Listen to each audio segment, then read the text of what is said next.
Good morning. Happy Friday. I'm so excited to chat with Jessie Kavanaugh today. Just waiting for her to join here. Amazing.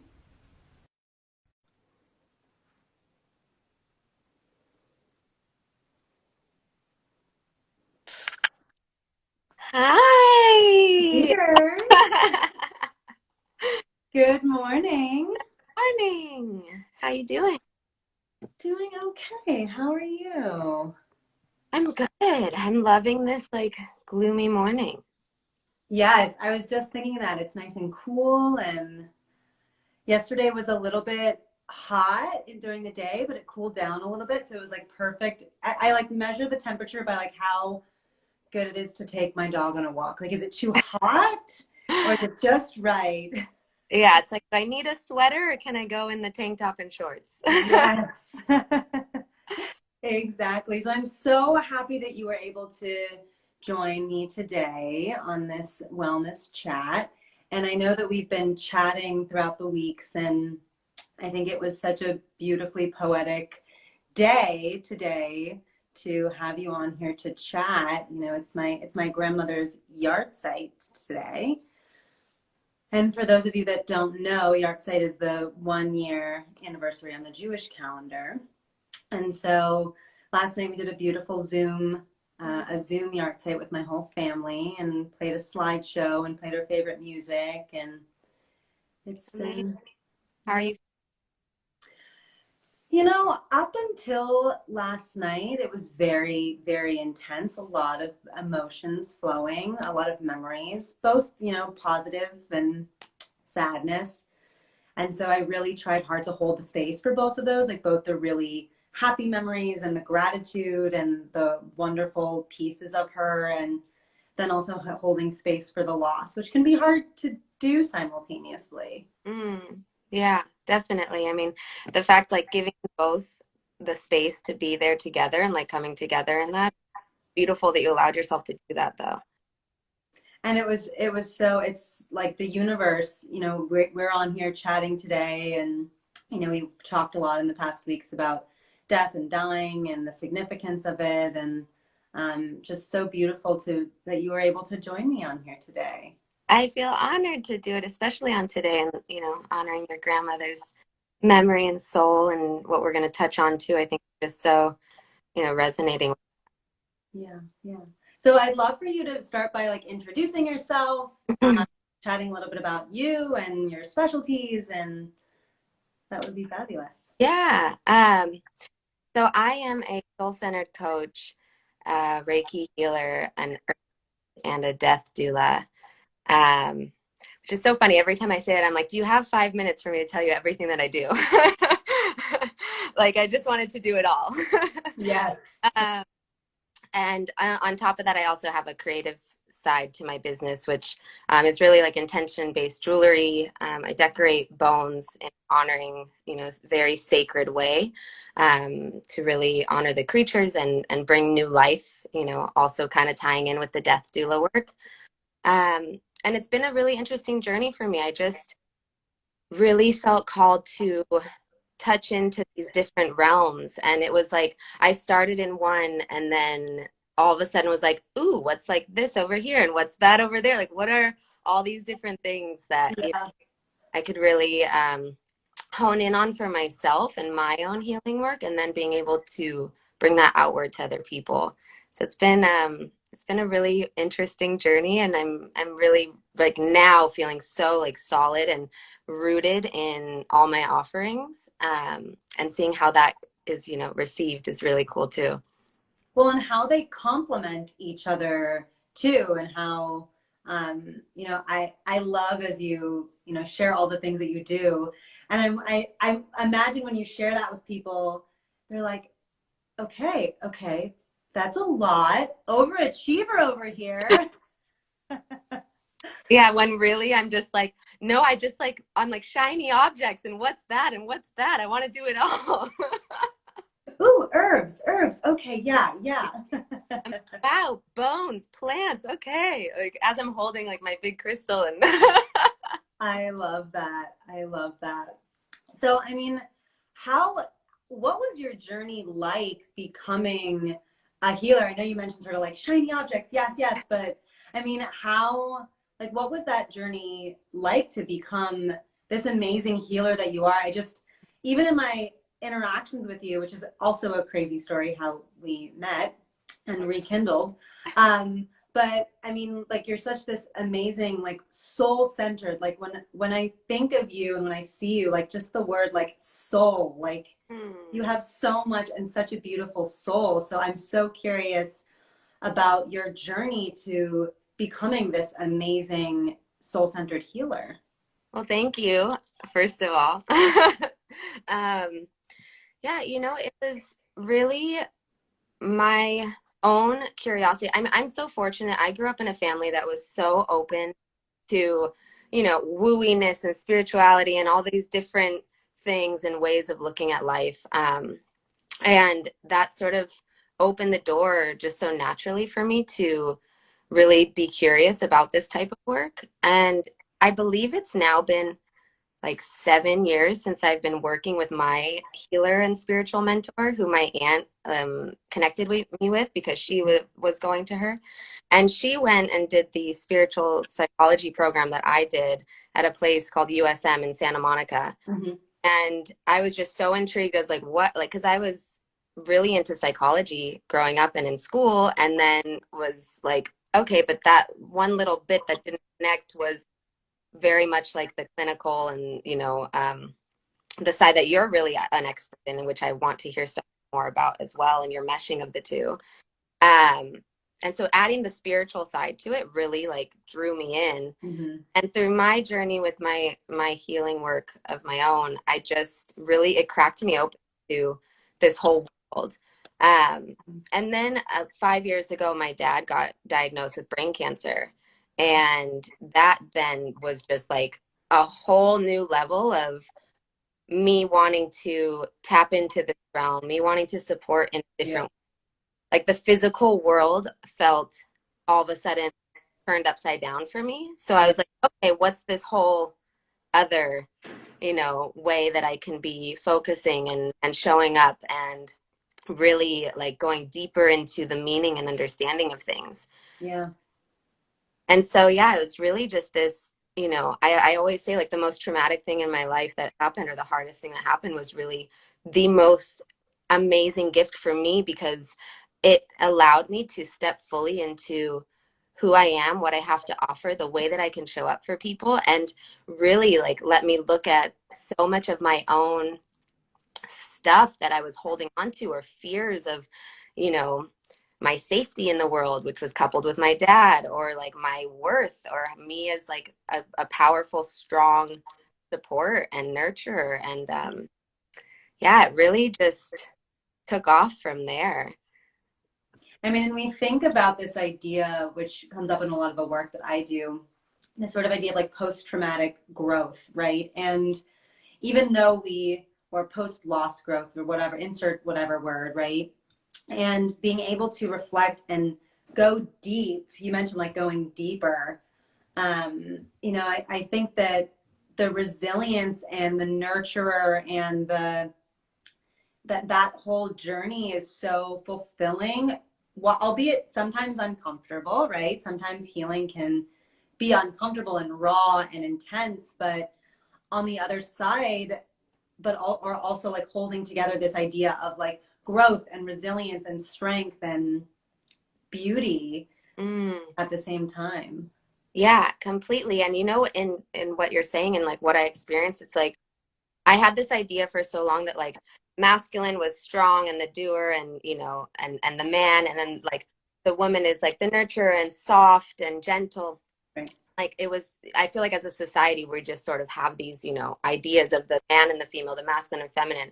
Right. And the blending of the two is what like has really enabled me, like tapping into my masculine and tapping into my feminine, and understanding like the feminine strength that you can bring forward. Right. My mom's side of the family, all women. They are like powerful women. And so like seeing, you know, like my mom and what she taught me, and my father and what he taught me, and then me coming into my own space of what that feel like, what I take from each person, what I can now learn for myself, and developing that inner knowing, that inner strength that's really all my own. Right. And how then do I take that out to the world in my own unique, you know, just Jessie form, to really help and guide however I can. It's so fulfilling to know that like I and everyone has their own, you know, curriculum, their own purpose here, their Right. own, it's all unique to ourselves. And so when we can slide into that space of knowing that we're doing what we're meant to be doing, it's like, it's really cool. Yeah. And I love that you mentioned this idea of being able to like tap into these different sides of us, because society does tell us a lot about who to be and what to be and what a man looks like, what a woman looks like, what all these different archetypes look like. And to bring that into our identity and to, I mean, I saw Lee Lewis, who was also on a Melilla chat a couple of weeks ago.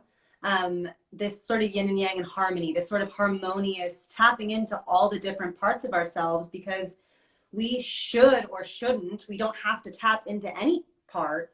And so that sort of inner guide, that inner pull to tap into these different parts of our identity and find balance and find harmony and find healing and find beauty and is so powerful.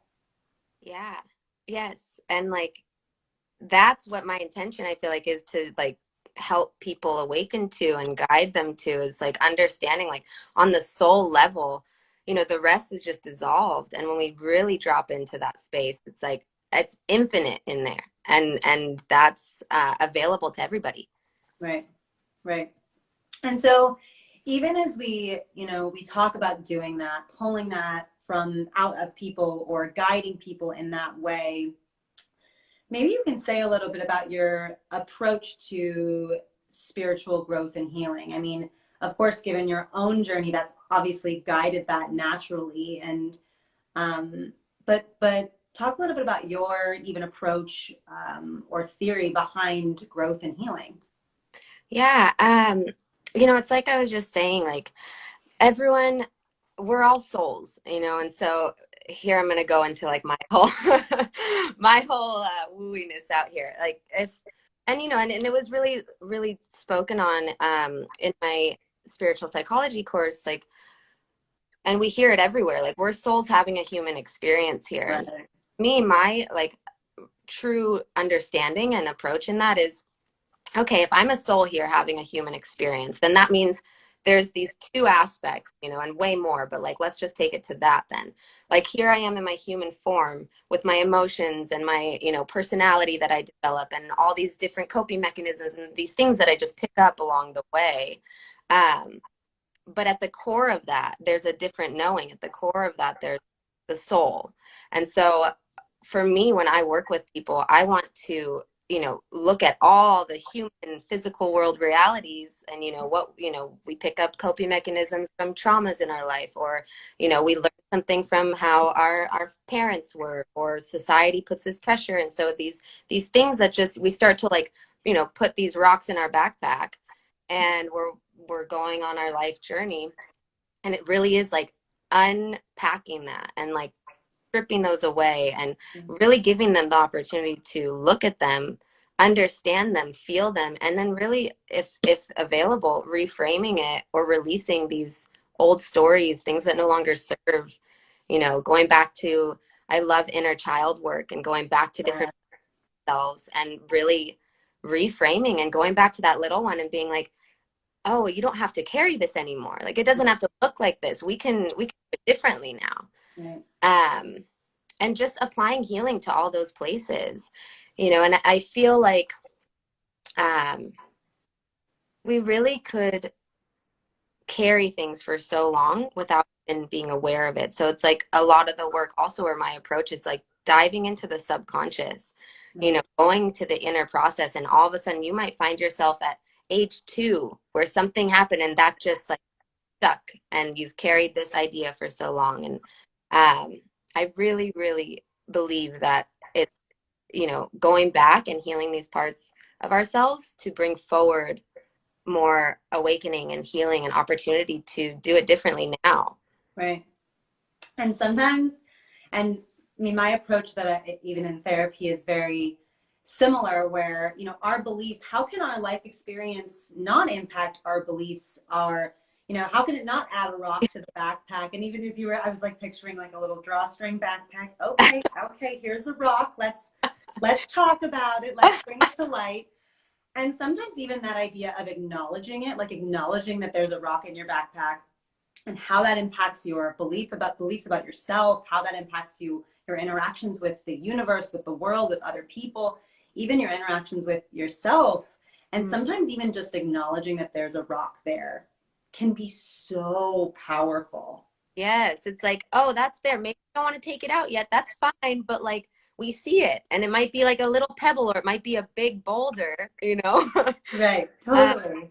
and then, you know, there's the other side to that too, which is where like what sort of led me into the Reiki work is like I also believe so deeply in like the energetics of everything. And so I believe, you know, in our body or in our energy field, we can hold on, like energy can be stuck places. I mean, you know, you're a Reiki practitioner as Yeah. well.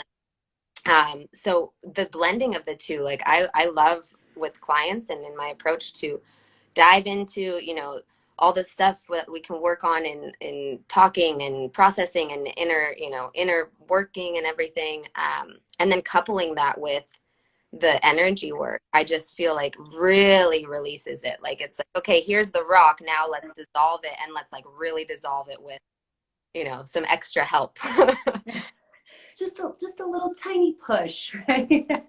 I'm actually curious. I would love to know for you, like how you've blended the two around, like, you know, being a clinical psychiatrist and then coming into the Reiki and energy, more spiritual realm.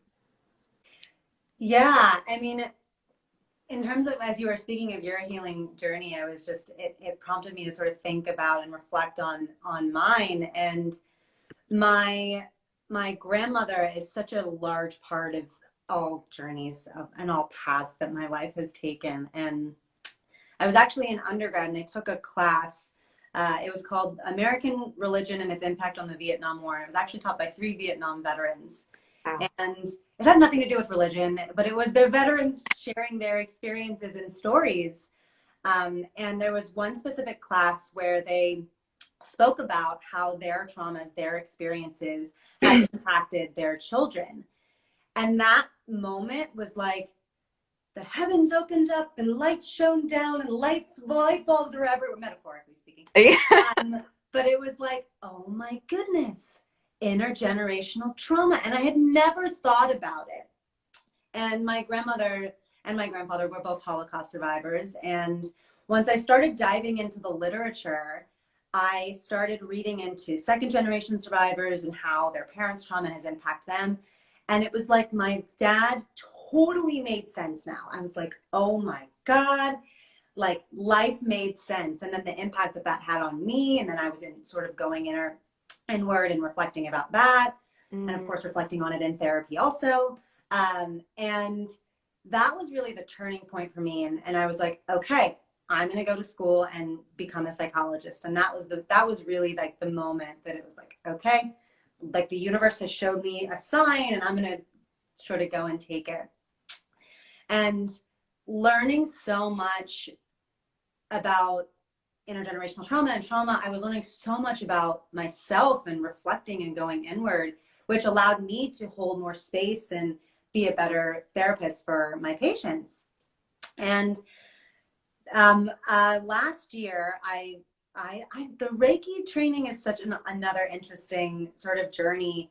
I've always been so curious about energy work, and when I started going to acupuncture after a significant life event in 2016, acupuncture totally blew my mind. I mean, we all we talk about energy, we talk about chi, we like know they're there, you know. But going to acupuncture in that first session, he put a needle in my heart center. And it was like the minute it went in, it was just like like Niagara Falls out of my eyeballs. It was like just so much release. And every time after, like, he always will go to my heart center, and sometimes I have that sort of release, and we have a running joke because when he puts a needle in and I start to cry, he's like, yes, I started to cry. And I'm like, don't do that, it's not funny. Got her. Right? It's like, oh, I got it, yeah. And so having been through acupuncture for a few years, I was like, okay, Lord knows I've been in school for 15 years. I do not need to go back to school for acupuncture. So I was like, how can I work with similar energy fields, right? Chi, chakras, we're all talking about the same thing, but just using different words and theories to back it up. And so I decided to go to Reiki training. And that first day of that 21-day cleanse, it was like, whoa, what is happening in my body? And we hold so much trauma in our sacral chakra, and those first few days, by the fourth day when you're cleansing the next chakra, it was like, whoa, so much is happening. And again, like, having my own spiritual journey really allows us to be better healers and connecting and engaging in the discomfort of, emotion and loss and pain and grief and trauma. Engaging that really and holding space for that allows us to be better healers for those that we serve.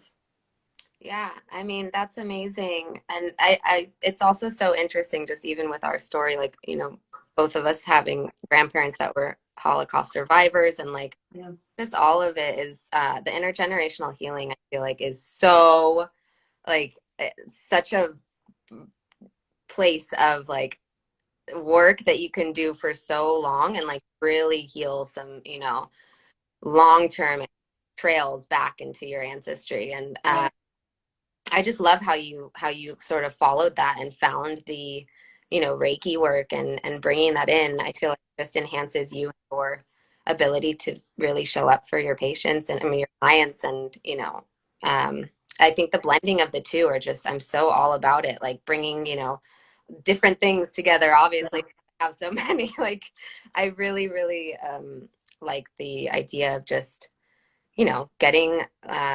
getting like a little nudge and then following it and knowing that, like, okay, I might not understand exactly why, but like this is bringing up something for me and I need to now offer this.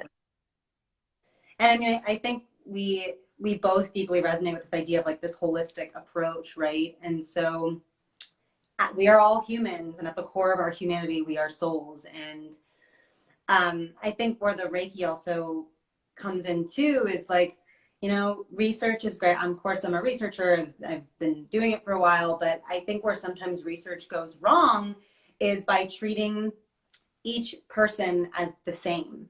And it's like, no. Like, there's all of these different facets of humanity and our identity and our traumas and our beliefs and our thoughts and our family history and our society and our deeper seated intergenerational trauma. And there's all of these other things that sort of create this complex soul and complex human. And so I think, being trained in so many modalities as you are is really useful and helpful, because it's not just a one size fits all. There's no like one, Lord, I wish there was just a pill you could take and you're here, huh? It's like done. But that's just like not how life works, Yeah. And that's, I just feel so strongly like with that. It's like, there are times when I'm, working with someone, or even in my day-to-day life, that I'm like, oh, wow, like I'm bringing in like, the death doula training here, or I'm bringing in this here, or like there's just different avenues where like just having the knowledge. And that was my like true, yeah, I said the sparkly things, which are so true for me, but it really was like, I want to be knowledgeable about these areas that really mean so much to me. Right. And like, it's also just so intriguing to me. So like the things that I've learned of the, with the herbs and like around death and dying and spirituality and these ways that we can work, and the Reiki work, it takes a lot of real trust too, because it is different. Like I can say to someone like, yes, I'm doing Reiki on you right now. And they're like, what are you doing holding your hands up to me? I don't get it. It's like, like Doctor Strange stuff. Yes. Yeah.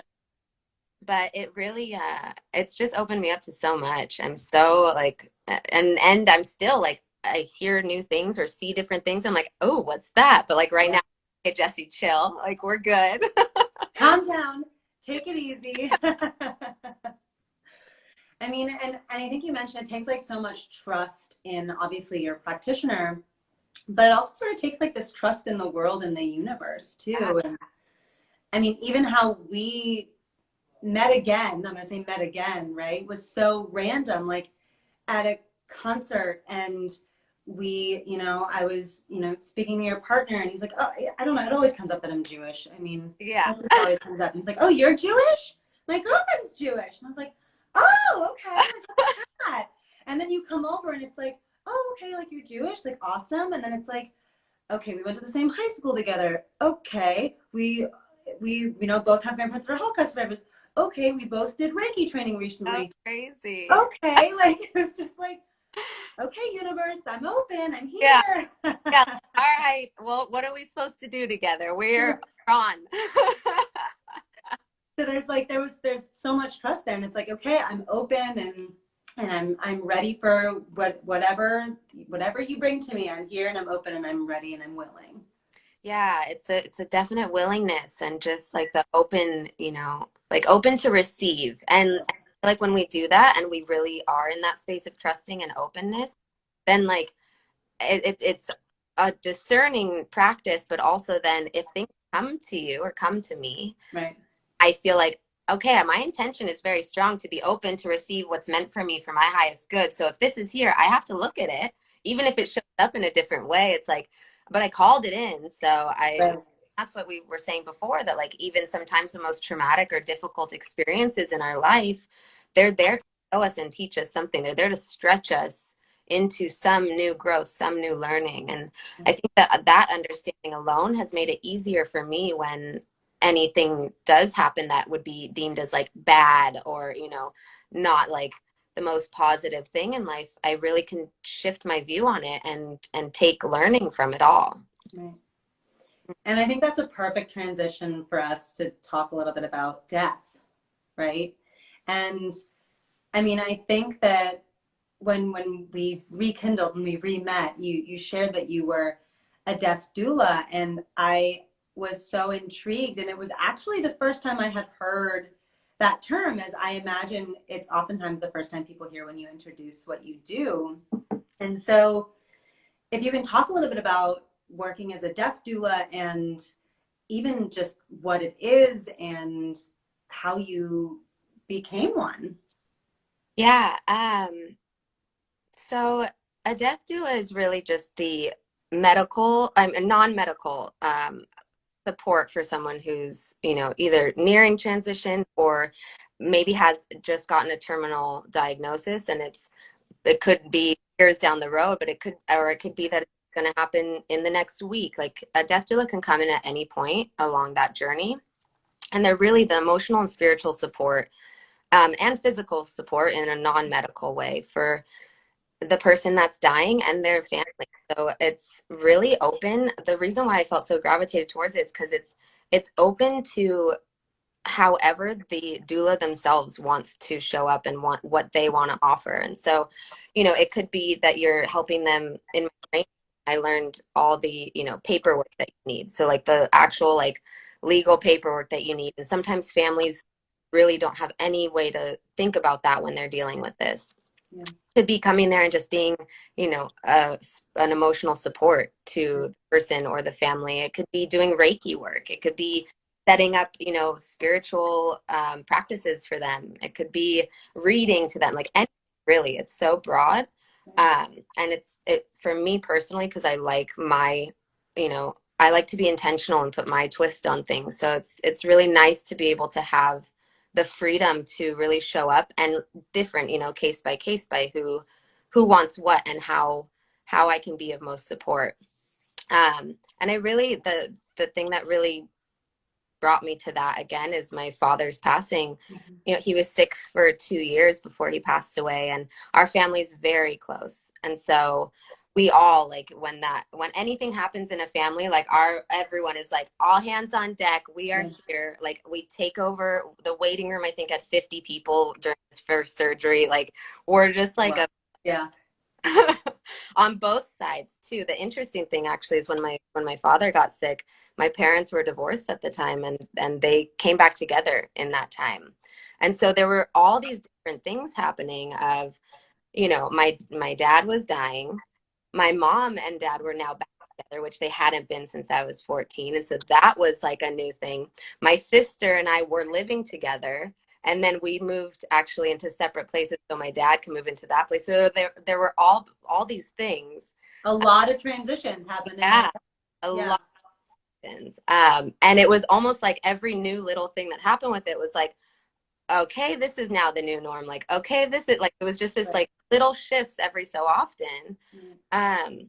But what I realized in that was like the beautiful thing that was happening, like our family was coming back together in a way. My mom's side of the family, my dad's side of the family were separated for so long. And then all of a sudden there was this, like, you know, younger Jessie was like, whoa, everyone's back together Yeah. here in like such a, you know, like not ideal circumstances, but I shifted into seeing like the love there and the support there. And the way that I was able to show up was not from a place of fear and not from a place of worry or like attachment. It was really like something shifted in me, and I was just able to be like, okay, I need to be strong here. I need to just like show up in my loving. And you know, this is a known fact. Like his time here is now less.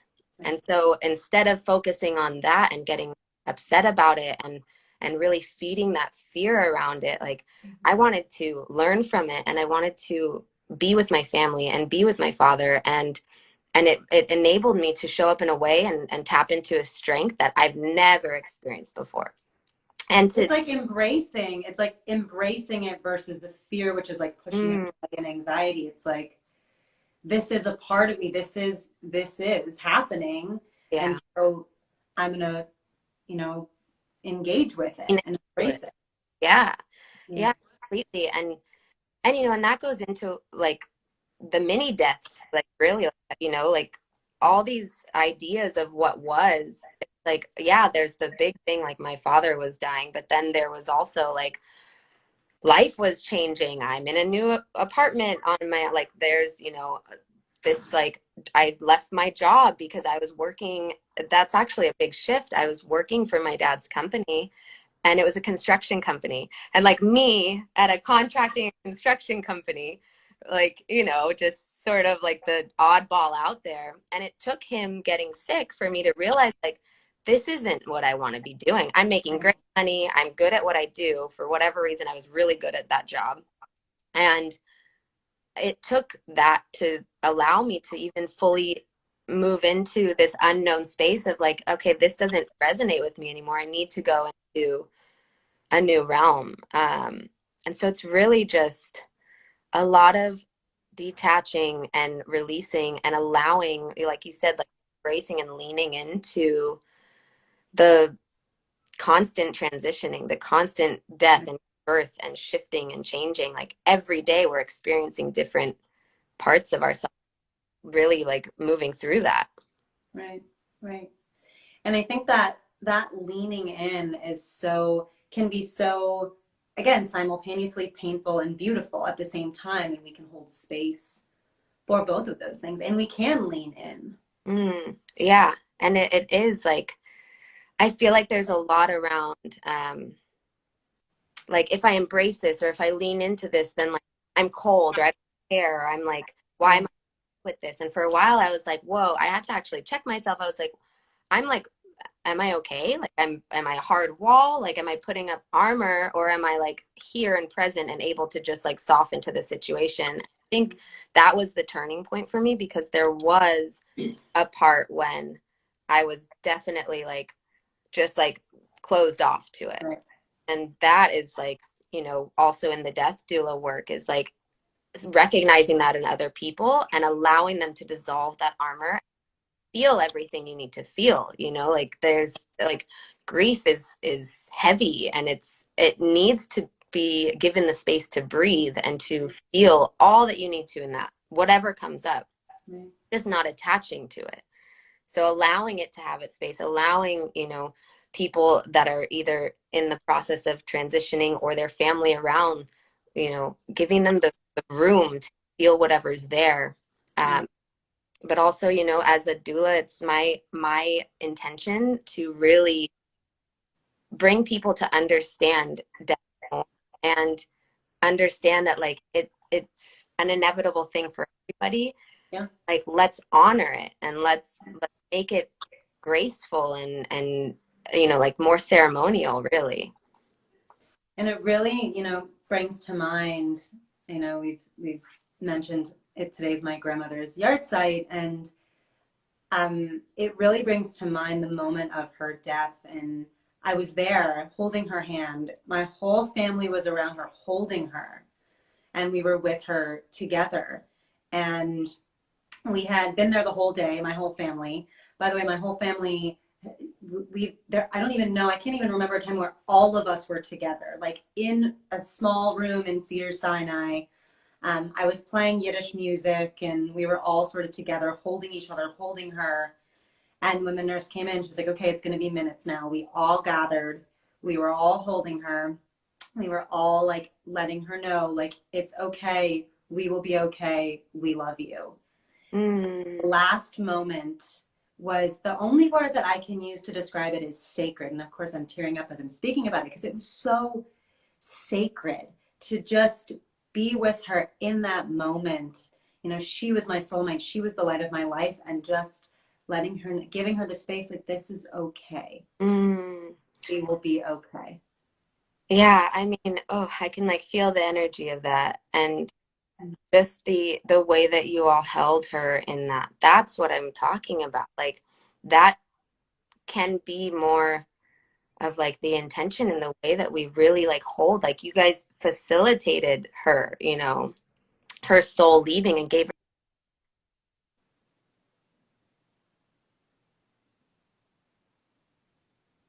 her, we were there when he passed, and it was me, my sister, my mom, his two cousins, my Aunt Ellen and Aunt Rosemary, and then like his caretaker and his assistant. And it wasn't expected that it was going to happen that day. And when it did, it was like, same thing, just like, okay, we're all going to be here. And I actually held this crystal on his chest when he was passing. And I had a moment where, and this is really what like put me into, I need to find out how to facilitate and hold space for people passing, because when I had this crystal on his chest and I was holding with him, and we were, my sister, my mom, my two aunts, like everyone around, there was a moment where it was just like, okay, like in my head, I was like, you got this. Like, I felt like I was helping him, with the support of everyone around, like moving out of the body. Like, I kept in my head being like, your body's tired. It's done. It's okay.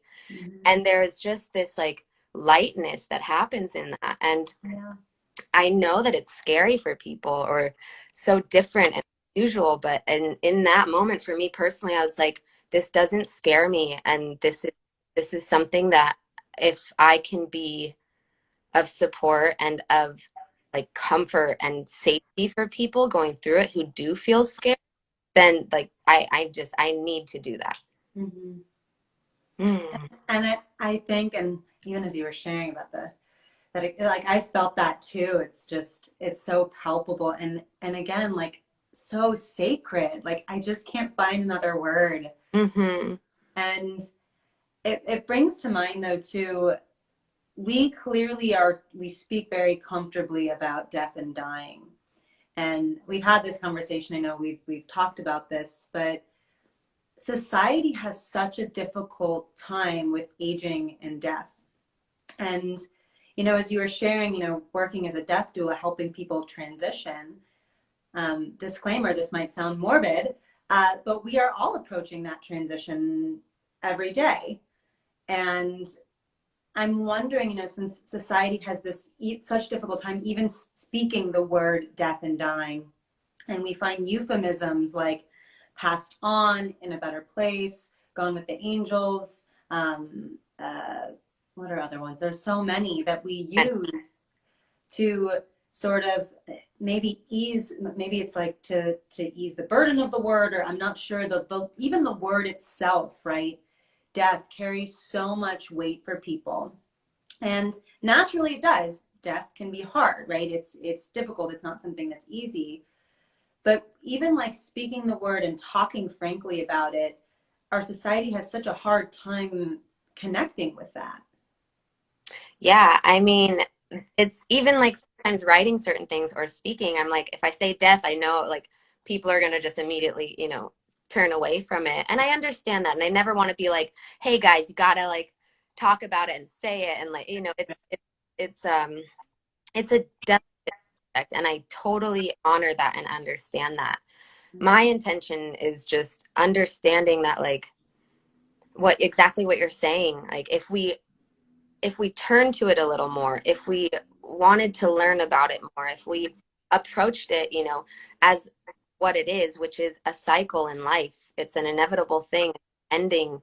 And, we look at birth and we celebrate it, we honor it, we are there with it in every way possible. And it's like, why not do the same for it's literally the whole opposite side is death, and together, like we need both of them. Mm-hmm. And so to have that turning to death and having that same energy around it, I think is so important. And exactly what you're saying, as a society, we're told, here's the fountain of youth.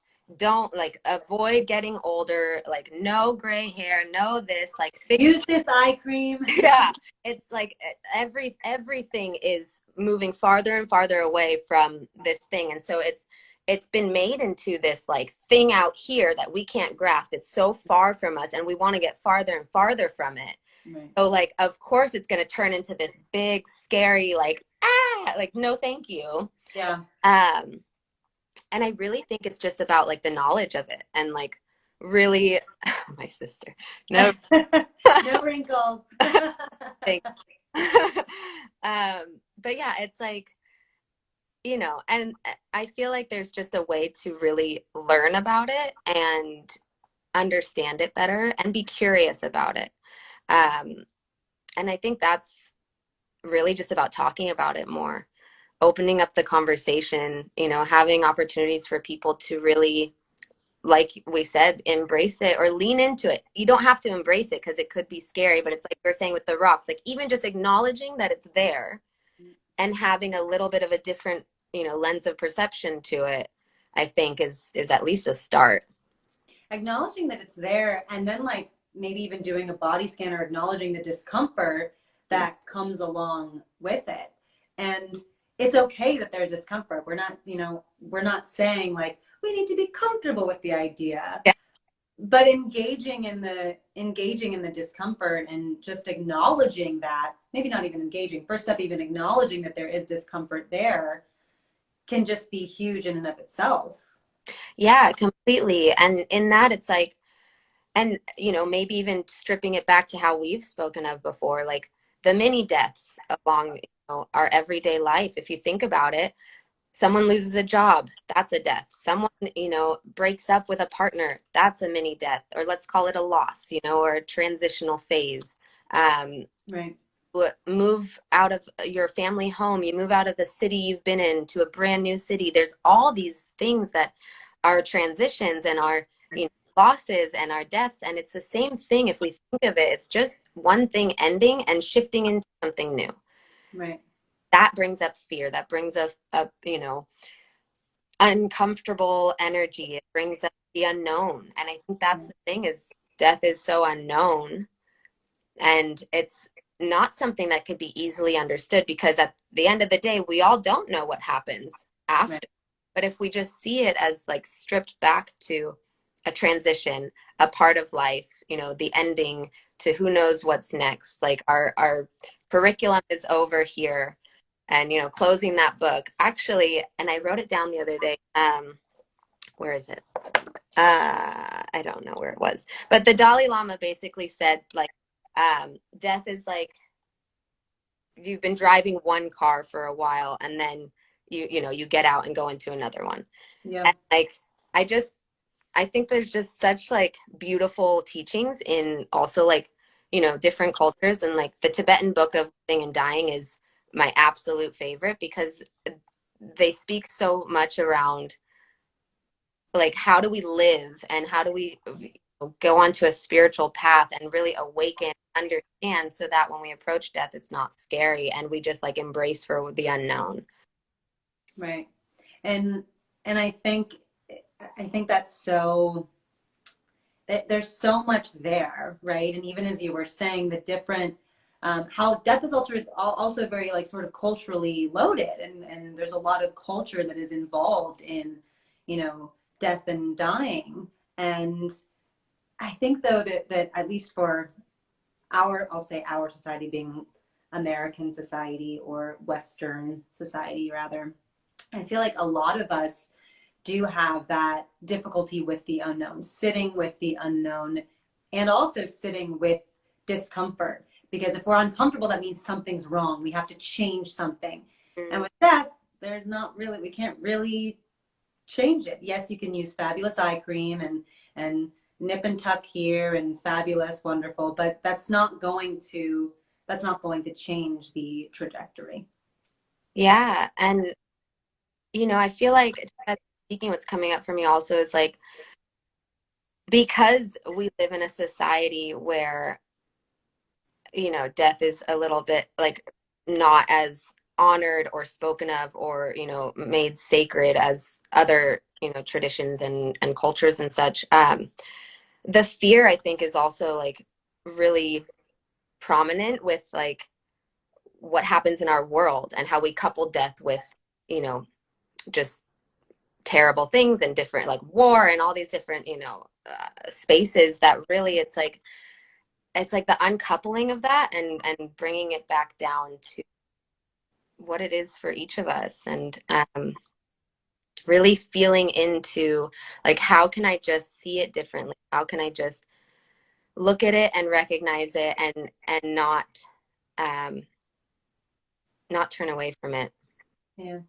And be curious about my own experience in engaging with it. Yeah, totally. Curiosity is like key with all sorts of, I feel like, this type of work, any realm of like spiritual work, is if we can just be curious, like that's great. Like, let's just see like, ooh, what happens when I read this thing or when I feel this or when I'm listening to these two talk about it? Like, what's coming up for me? Wow, I feel really uncomfortable. Okay, why? Or I feel really this. Why? Like, that's the start, really. Or where do I feel that in my body? Is it in my stomach? Is it a tightness? Is it in my, you know, chest? Is it closing in? Sudden, like it's, yeah. Right. Yeah. And just that in and of itself is like a huge step. Yeah. Yeah. Uncharted territories. Yes. Well, I am so grateful and honored that you joined me today on this chat and that we were able to cover so much ground. And I'm so excited for our workshop, our grief and loss workshop, which will be on June 16th. More info to follow, save the date. Yeah. But I'm so glad we were able to start the conversation and connect, and your soul is just so beautiful. I'm so grateful. And, you know, like we said before, just the like divine intervention that happened with us re-meeting and coming back together and, you know, and deciding that we were meant to do this. And like you just mentioned, having, you know, the workshop that we're putting forward, it just all feels so fluid, and I'm like trusting in it, and I just feel like it's needed, and I'm so honored to be doing this with you and so happy to be your guest on here. Well, thank you so much. Have a enjoy the rest of your coffee. Oh, thank you. You too. Cheers. And thank you everyone for joining. I've seen all you popping up. You're so Yes, thank you for joining. Thank you for engaging. Thank you for your comments. Yeah. And have a wonderful weekend. You too. Bye. Bye.